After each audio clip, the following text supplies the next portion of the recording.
അമ്മേ ശരണം, ദേവി ശരണം, കൊടുങ്ങല്ലൂർ അമ്മേ ശരണം.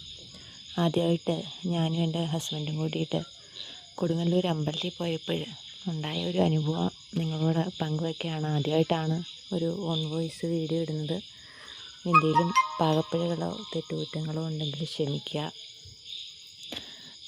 ആദ്യമായിട്ട് ഞങ്ങൾ പിന്നാണെങ്കിൽ അന്ന് അതായത് ഏകദേശം എനിക്ക് 27ാമത്തെ വയസ്സിലാണ് ഞാൻ ആദ്യമായിട്ട് കൊടുങ്ങല്ലൂർ അമ്മയെ കാണാൻ പോകുന്നത്. അതുവരെ അമ്മയെ പ്രാർത്ഥിക്കുകയും ആരാധിക്കുകയൊക്കെ ചെയ്തിട്ടുണ്ടെങ്കിലും അമ്മയെ നേരിട്ട് കാണാനുള്ള ഭാഗ്യം എനിക്ക് ലഭിച്ചിരുന്നില്ല. ഒരുപക്ഷെ അമ്മ എന്നെ കാണണമെന്ന് ആഗ്രഹിച്ചത് ചിലപ്പോൾ ആ സമയത്തായിരിക്കും.